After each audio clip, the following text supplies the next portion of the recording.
Albert Einstein escreveu: "A teoria produz um bom resultado, mas dificilmente nos aproxima do segredo do Criador. Ele não joga dados, mas nós podemos dar as cartas." Afortunado, afortunada, bem-vindos ao canal Dinheiro da sua mente para o seu bolso. E se você acredita na lei da atração e que o que você procura está te procurando, acredite, esse audiobook estava te esperando.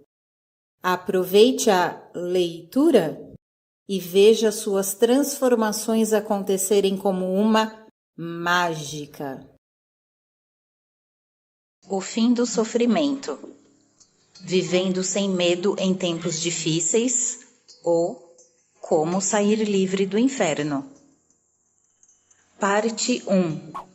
O fim do sofrimento. Capítulo 3. Olhando além de Aristóteles. Liberdade e não dualidade na linguagem e pensamento.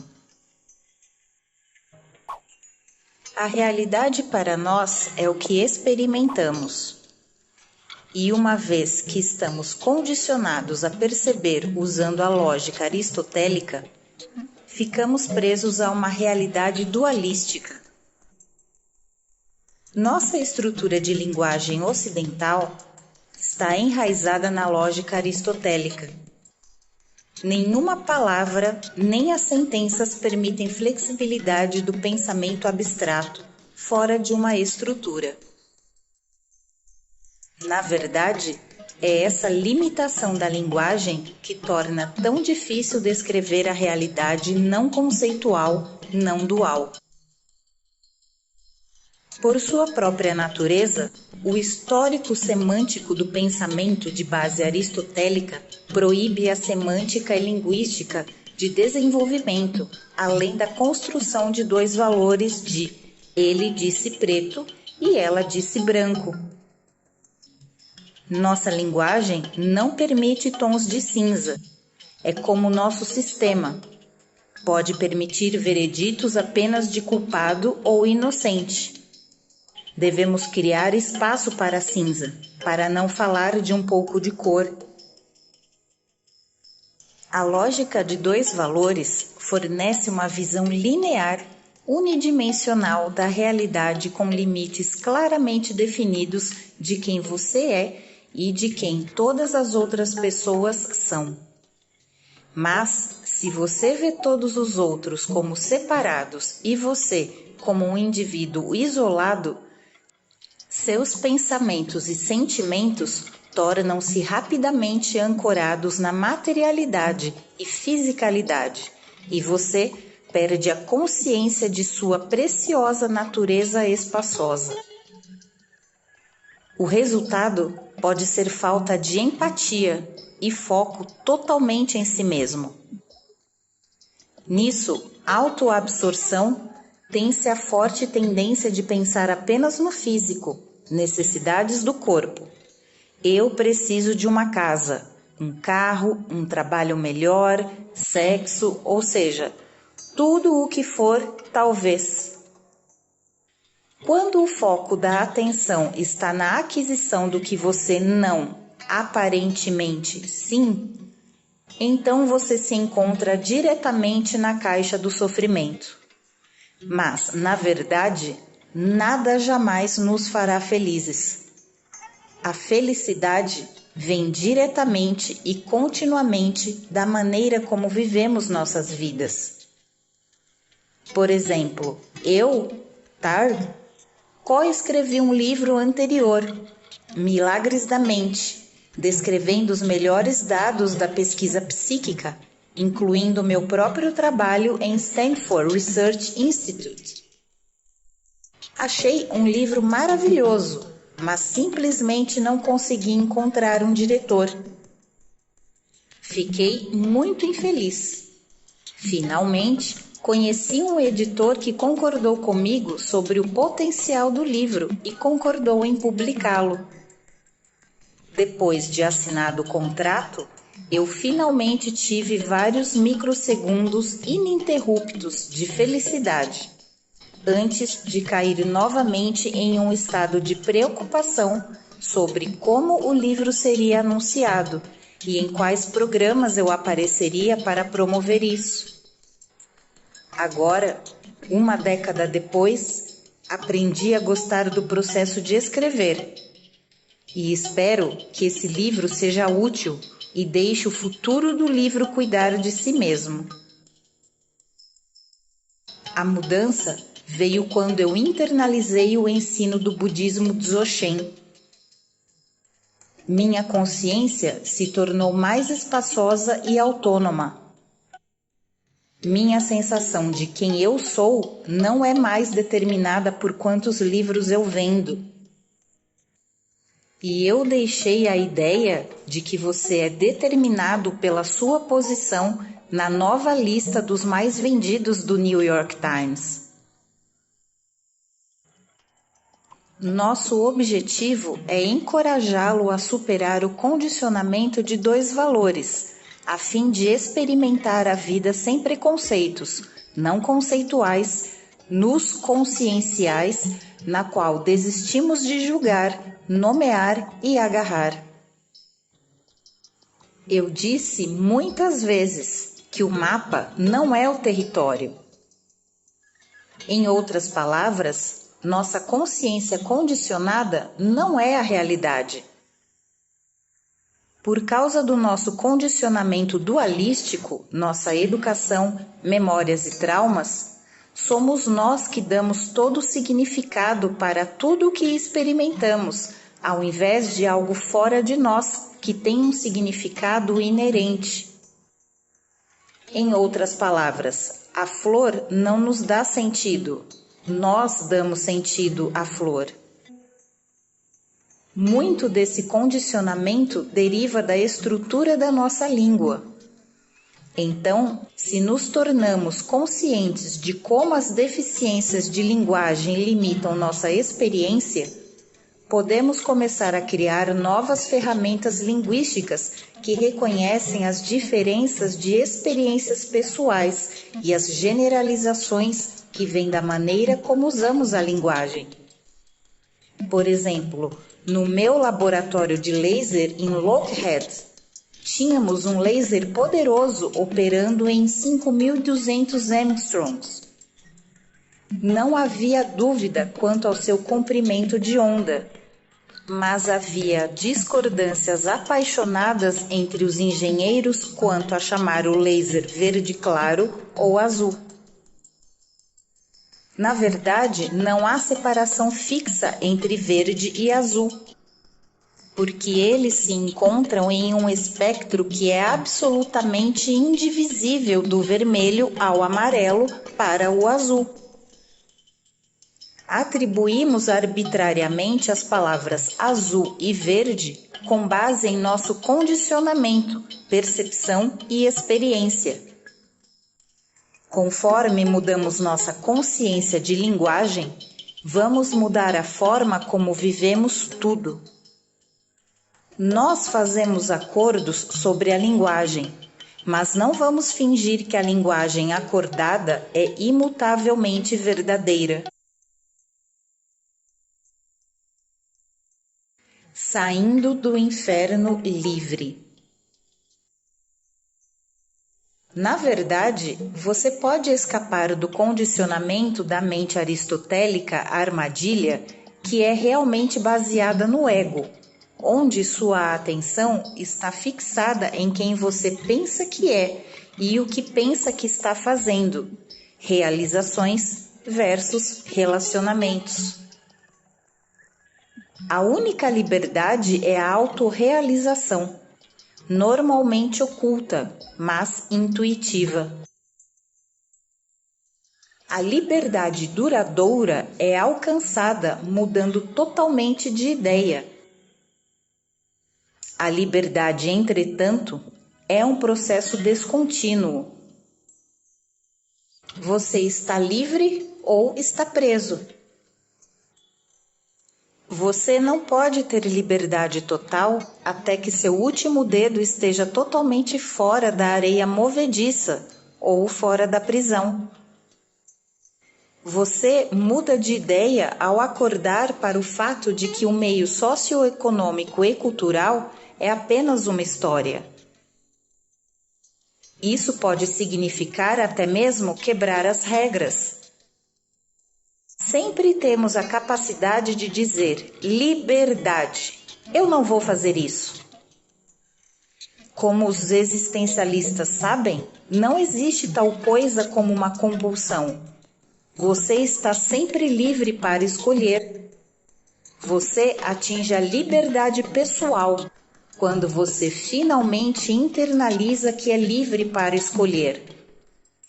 A frase "saindo do inferno livre" pretende encorajá-lo a fazer uma escolha. O céu e o inferno existem de fato.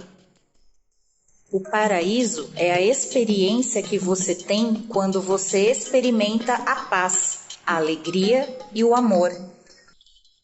E essa experiência é disponível para você a qualquer momento. Assim como o céu, o inferno também está sempre disponível como a experiência de medo, julgamento e ressentimento. Você pode escolher em cada momento onde você gostaria de residir.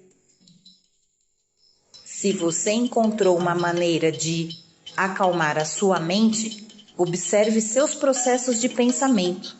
E você terá uma melhor chance de fazer a escolha do paraíso quando aquela pessoa ou pensamento problemático chegar e dizer "bu". No início, você notará o flash ocasional de raiva e você a deixará ir, porque ela não serve mais a você. Eventualmente, esse flash nem surgirá e então você estará livre. Mas não fique muito confuso. Você ainda precisa existir no mundo material. Sua metafísica deve ser coerente com sua física sempre que você se cruzar com a realidade física. Você deve reconciliar as experiências de nudez-consciência, que é livre de julgamento, nomeação e apreensão, com as outras experiências e memórias. As leis de Einstein não significam que você esqueça tudo o que você aprendeu sobre escadas e bolas de boliche. Se você deixar cair uma bola de boliche no dedo do seu pé, vai quebrar o dedo do seu pé, todas as vezes, independente do que você possa pensar sobre a bola de boliche. Mas as opiniões sobre o boliche como atividade são bastante válidas. Afinal, queremos evitar a loucura e nos comunicar com as outras pessoas. Por isso, é muito importante manter um conhecimento cognitivo coerente e harmonioso e relação experiencial com a realidade do espaço-tempo comum e com aqueles em volta de nós. O vazio não significa niilismo. Na verdade, há uma realidade física, mas, é claro, damos a isso todo o seu significado. Isso não quer dizer que não haja realidade objetiva ou moralidade objetiva, onde você pode inventar o que quiser. Ética situacional ou moral relativismo pode levar erroneamente à crença de que não há moralidade objetiva e nenhum padrão ético absoluto no universo. Em outras palavras, tudo o que é bom para mim está bem. Não importa o mal que isso cause a você. Isso não é o que nós estamos falando. Conforme você se torna cada vez menos apegado à materialidade e celebra a liberdade, você fica ciente do outro lado da moeda, que é a responsabilidade de todos nós de não criar sofrimento. Depois de ter escolhido livremente, você nunca pode dizer: alguém me obrigou a fazer isso. Acima de tudo, suas ações não são egoístas, mas dedicadas ao alívio do sofrimento. Aqui estão 5 sugestões específicas que podem ajudá-lo a sair do inferno livre. Cada uma delas será discutida mais detalhadamente no capítulo 10. Sugestão 1. Abrace a unidade. Lembre-se de que somos um em consciência. Toda vez você cria uma separação, por meio de julgamento. Por isso você cria sofrimento, geralmente só para você mesmo. Sugestão 2. Pratique a autorreflexão diária. É essencial encontrar uma maneira de acalmar a conversa mental contínua. Recomendamos algum tipo de meditação diária. A meditação realmente funciona. É por isso que tantas pessoas praticam. Sugestão 3. Pratique a compaixão. A compaixão é fundamental porque você notará que você expande sua consciência. Não há paz para você até que haja paz para todos. É por isso que assistir ou ler as notícias causa tanta dor. Sugestão 4. Participe de uma sanga. A sanga é a sua comunidade espiritual que permite você dar e receber amor enquanto participa da sua prática espiritual. Para sua paz de espírito, é essencial encontrar uma sanga. As 3 joias do budismo são o Buda, que é o professor, o Dharma, que são os ensinamentos, e o Sangha, que é a comunidade espiritual. Sugestão 5. Reflita o pensamento positivo. Renuncie a todo julgamento dos outros e de você mesmo. Ao longo do dia, mantenha contato com o seu próprio fluxo de amor, a consciência de quem você é. Esteja apaixonado e não vá dormir com notícias da televisão. Finalmente, se você não consegue se lembrar destas práticas, lembre-se da prescrição budista. Mente vazia, vazia, vazia. Feliz, feliz, feliz. Espaço e tempo. Estamos finalmente saindo da camisa de força ontológica criada por nossos pensamentos dualísticos. Agora, estamos começando a perceber que vivemos no espaço-tempo e não no espaço sozinho. O trabalho do físico Albert Einstein e o grande matemático alemão Hermann Minkowski, no início do século XX, mostrou empiricamente que não podemos separar o espaço de tempo. Caso contrário, criamos cosmologia delirante. Minkowski percebeu que o espaço e o tempo são inseparáveis e podem ser melhor descritos como elementos conjuntos de uma variedade quadrimensional, que agora chamamos de quadrimensional contínuo espaço-tempo. Seu trabalho deu origem à física atômica moderna, mecânica quântica e não localidade. Não nos vemos mais como sólidos corpos, mas como corpos compostos de moléculas, átomos, partículas subatômicas e principalmente espaço vazio, movendo-se no espaço-tempo. Não somos apenas um corpo ou uma mente, somos realmente mais como um corpo-mente. Assim como o espaço não pode ser separado do tempo, o corpo não pode ser separado da mente. Muitos dos problemas do mundo são causados pela crença de que a matéria é a substância mais importante do universo. Essa crença levou a um medo e a uma mentalidade de escassez na qual, como a metáfora budista do fantasma faminto, com uma barriga enorme e garganta fina como um lápis, nunca teremos o suficiente.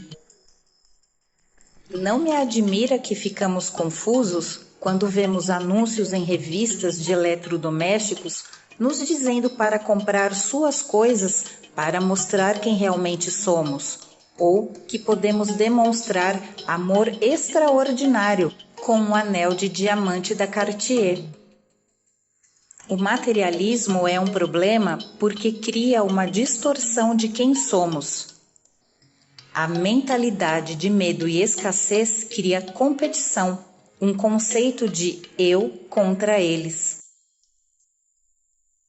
A percepção do eu contra eles é a autoabsorção centrada no ego, que bloqueia o fluxo de consciência ao se concentrar na ilusão de escassez, ao invés do que nossa natureza amorosa.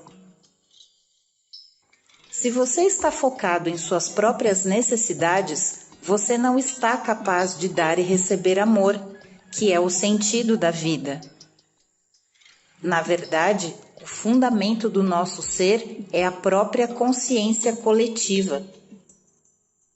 Aqui, nosso comportamento torna-se extremamente importante à medida que aprendemos a formar nossa realidade a partir da vida tecido da consciência da criação.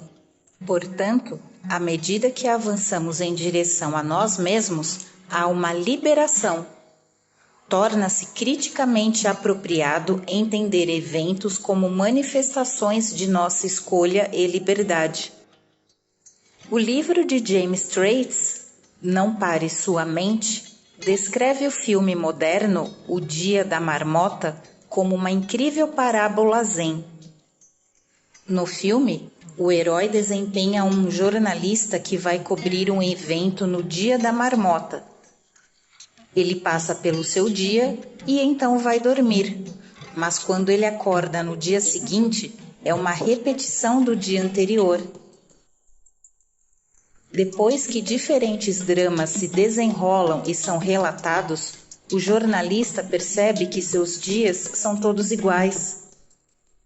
As repetições bizarras dos mesmos acontecimentos o deixam louco e ele tenta se matar.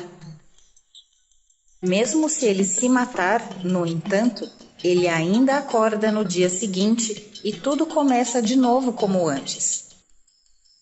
Em última análise, o que acontece é que ele aceita a existência como eternidade. Ele começa vivendo cada dia no caminho da excelência, tentando aperfeiçoar cada ação sua para o benefício dos outros, assim como a si mesmo. O filme acaba com o personagem acordando absolutamente feliz, pulando da cama, parando o rádio-relógio, se vestindo, sabendo exatamente onde uma certa criança vai cair de uma árvore e estando lá para pegá-la. Sabe onde um determinado ônibus vai bater em alguém e empurrando a pessoa para fora do caminho do perigo. Despertado, o personagem do herói é finalmente liberado do looping temporal, porque ele começa a se redefinir e suas interações com os outros. Ele então escolhe tornar cada dia mais excelente do que o anterior.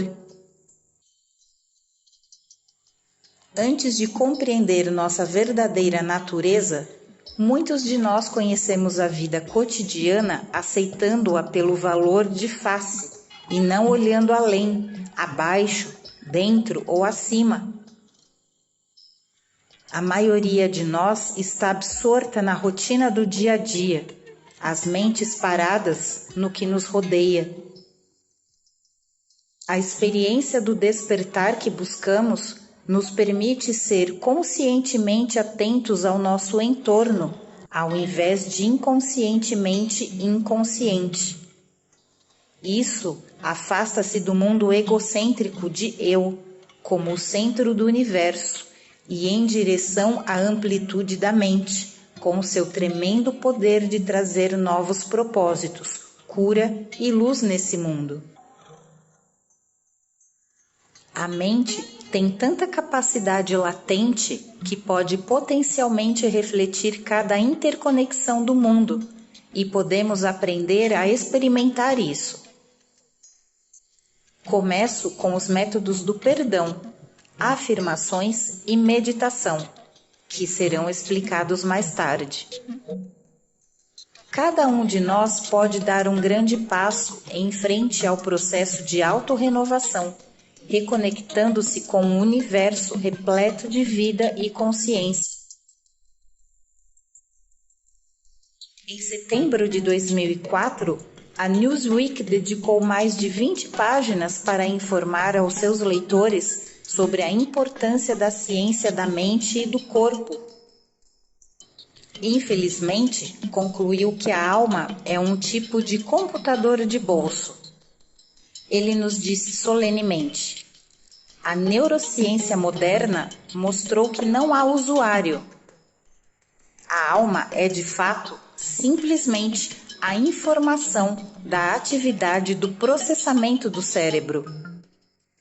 Sabemos que isso não poderia ser verdade, porque nossa alma ou nossa consciência não local preenche todo o espaço-tempo e permite que experimentemos essa amplitude diretamente.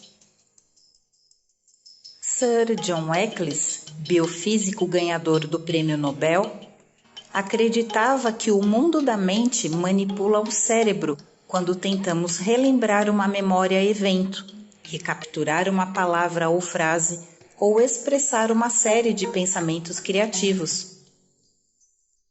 Nesse processo, o subconsciente exerce uma superioridade interpretativa e papel controlador no mundo dos eventos neurobiológicos.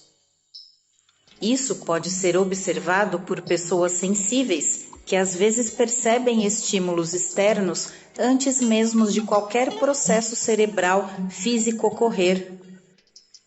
Todos nós podemos experimentar a habilidade pré-cognitiva que nos permite averiguar eventos futuros antes que eles aconteçam.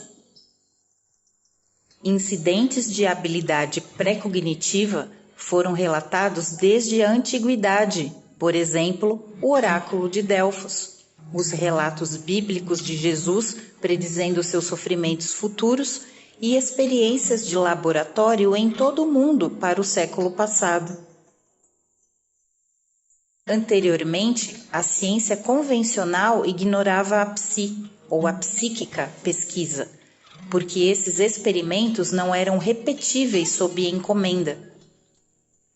Tudo isso mudou nas décadas de 1970 e 1980, com a crescente precisão e confiabilidade de experimentos parapsicológicos de laboratórios em todo o mundo. Atualmente, cientistas do Instituto de Pesquisa de Stanford, Princeton e universidades de Edimburgo, bem como vários institutos russos, por exemplo, Instituto Pavlov e Universidade do Estado de Odessa, estão olhando mais seriamente para as habilidades da mente para recuperar informações úteis de uma fonte remota. Será descrita no capítulo 7. Nós estudamos pré-cognição porque existem dados indicando que pessoas ocasionalmente têm sonhos muito claros de eventos que experimentarão no dia seguinte. Essa experiência comum está em desacordo mesmo com Einstein, que nos faz mover lentamente através do espaço e do tempo a uma taxa de 1 segundo por segundo, simplesmente descobrindo o momento presente. Se fosse arrastando-se de uma forma relativística, isto é, na velocidade em que geralmente se movem, então Einstein pensou que não poderíamos saber o futuro, mas ele estava errado. Esta abordagem linear, chamada de universo em bloco, não permitiria a cognição que vemos. Pesquisadores em pré-cognição dizem que podemos nos mover ao longo do espaço-tempo mais rápido do que 1 segundo por segundo. Isso não quer dizer que em parapsicologia é um caminho espiritual, mas o fato de que nossa consciência tenha mobilidade no espaço e no tempo, e isso mostra que não poderíamos ser apenas corpos físicos. Quem somos é a consciência não local que reside por um tempo como um corpo físico. Esta é a conclusão inescapável de um século de quantum teoria e pesquisa parapsicológica. As novas ciências da física quântica e da não localidade mostraram a inadequação do conceito de relatividade de Einstein, pelo qual os físicos têm sido orientados a pensar no universo como quadridimensional, com o tempo como uma dimensão de coisa inescapável. De uma nova perspectiva científica, é importante ver o futuro ou o passado como realmente presente e conhecível. Lá é também a possibilidade de múltiplos futuros, cada um com uma certa probabilidade e cada um nos enviando certos sinais que nossas mentes poderiam interpretar. Quando as pessoas experimentam o futuro através de sonhos premonitórios, é como se vissem uma visão do futuro, onde o futuro já existe. Tais ocorrências fazem não violar as leis fundamentais da física. Ao invés disso, devemos expandir o paradigma da ciência para explicar como as experiências pré-cognitivas podem levar a atalhos por meio do espaço-tempo não local. Estamos começando a entender que o tempo pode ser alterado, seja acelerado ou diminuído em velocidade. Einstein entendeu a relatividade do tempo. Sua visão ainda está a favor hoje. Mesmo que ele não acreditasse que poderíamos saber o futuro, para que os cientistas modernos agora tivessem evidências muito boas. Por exemplo, o tempo também pode ter diferentes manifestações, dependendo da velocidade do objeto. Assim, um satélite de posicionamento global deve ser corrigido para a dilatação do tempo, porque o tempo passa mais devagar para o satélite em relação à Terra. Em relatividade geral, a dilatação do tempo é calculada integrando seu espaço-tempo intervalo ao longo do seu caminho espaço-tempo em qualquer referencial inercial.